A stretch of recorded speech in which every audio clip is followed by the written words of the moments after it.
Police say they're trained to pull their weapon when they believe there's a threat. But in the case you're about to see, that perceived threat was a small card tucked in the driver's wallet. A warning, the video is difficult to watch. As Janice Hodge drove through northeast Minneapolis in July 2019, she saw red and blue flashing lights in her rear view mirror just after 6 o'clock. I just thought it was going to be a regular routine stop. Minneapolis Park Police Officer Calvin Pham's body-worn camera started rolling as he walked up to her driver's side door. Hello. Have your driver's license, proof of insurance, please? Can I ask why you're pulling me over? Yes, two reasons. One, you have your phone in your hand. Yep, because I'm using my GPS to drop my food off. Yep, and then when I drove past you didn't have your seatbelt on. Because my seatbelt, I wear it like this. Yep, which is incorrect. So could I have your driver's license, but my seatbelt is on, so long as it's buckled, I can... Hodge continued to defend the way she wore the seatbelt. Because I always ride my seatbelt like this, and I've never gotten a ticket for this, even though I've been pulled over. Could I please have your driver's license, please? Around 30 seconds into the stop, she reached for her purse. Sat it on my lap between me and the steering wheel, reached into my purse and pulled my wallet out. As Hodge searched for her license, she called her husband. Hold on, this guy just pulled me over for using my GPS. And I said, this police officer just pulled me over for using my GPS. And just as she's about to hand her license to Officer Pham... Let me ask you something. Can you turn your car off, please? Why do I need to turn my car Turn it off. Step out of the vehicle right now. Step out of the vehicle right now. Put your hands up. Put your hands up. This happened just 60 seconds after he first approached the car. I didn't even have my driver's license out of the sleeve, and I had a gun pointed at my head. I was confused and scared, and I didn't know what was going on. Step out of the car. Out the window. Yep. Take off your seatbelt. Take off your seatbelt. Officer Pham held his gun up against his chest. Dash camera video shows a man who appeared to be on a citizen ride-along looked on as Pham reached into the car, pulled Hodge's purse from her lap, and threw it to the side. Hey, step out of the car. Can you hold on, just calm down. Calm yourself down. Step out. Calm yourself down. Step out of the car. Calm down. Step out of the car. Calm yourself down. Step out of the car now. I will rip you out if you do not step out of the car now. Step out of the car right now. Why? Step out of the car because I'm giving you a lawful order to step out. Okay, my attorney's on the phone. What'd you say? I'm gonna rip you out of the car then. What'd you say, babe? He's threatening to touch me. Officer Pham called for backup over his radio as Hodge tried to tell her husband where she was. I'm at North. Put your hands up. Put your hands up. I'm at Northeast. Can I I don't have out of the car. I don't have anything. Why are you pointing the gun at me? Hodge stepped out of her car, and Officer Pham pushed her to the ground and held her face down on the pavement. No, you stop. Put your hands behind your back. For what? Put your hands behind your back. What? Put your hands behind your back now. What did I do to, cause this reaction from him? What do you think it was? I have no idea. I can't answer a question for someone else and what was going through their head, so. Sir, what did I do for this? In his incident report, Officer Pham wrote when Hodge opened up her wallet, he saw a card that appeared to be a Minnesota permit to carry, and he believed that Janice may have a gun. Hodge says she does have a valid permit to carry, but didn't have her gun with her that day. You didn't see a firearm. You didn't ask if I had a firearm.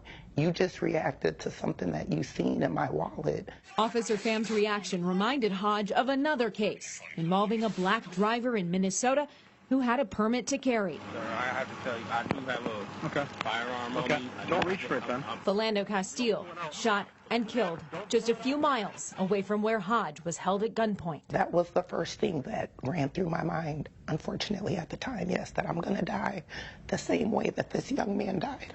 I know at that very moment she thought about my son.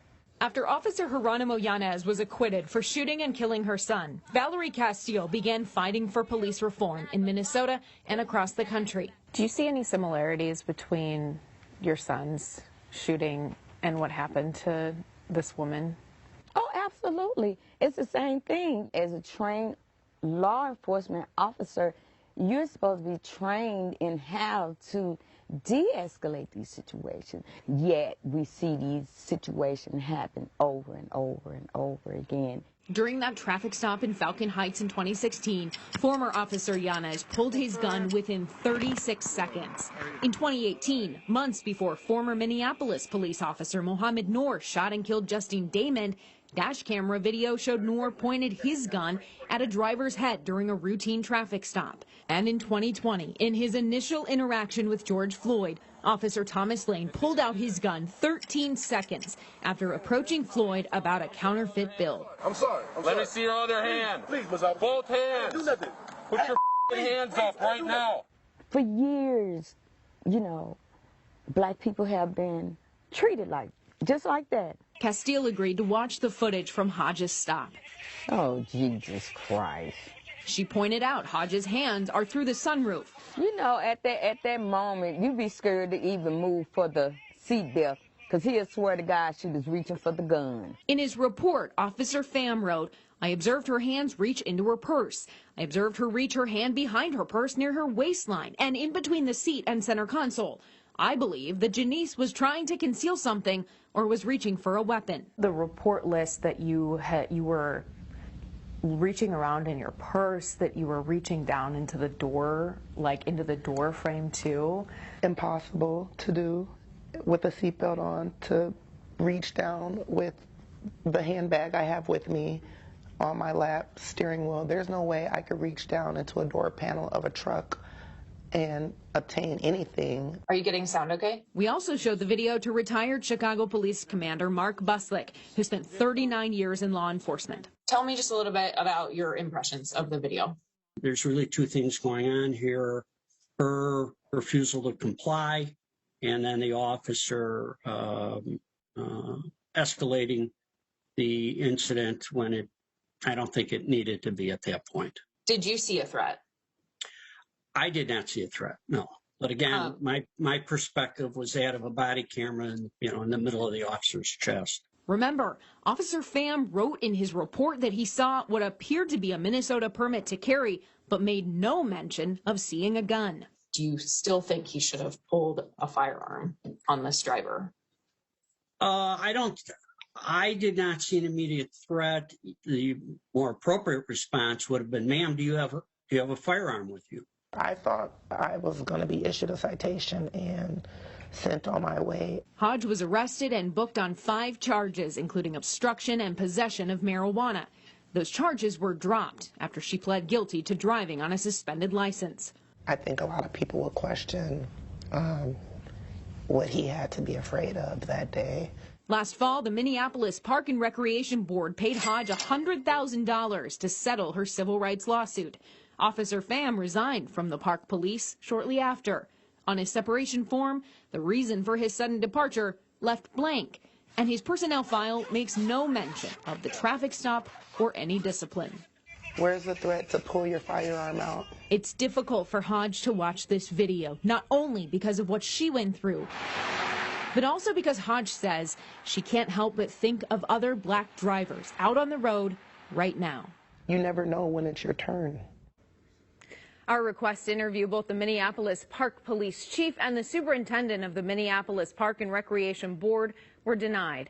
They sent a statement and saying, quote, the Minneapolis Park and Recreation Board does not comment on personnel matters, and it has provided KSTP with all public personnel documents that were requested, adding, the settlement speaks for itself. So, Kirsten, I know you said Officer Pham resigned in this. What's he doing now? You know, it's not clear. The Minnesota Post Board, which licenses police officers, says his license is inactive. That means he's not currently employed in law enforcement in Minnesota. We did attempt to contact Pham to get his side of the story, but our calls, texts, and emails were never answered. Okay, thank you for bringing us that video, Kirsten Swanson.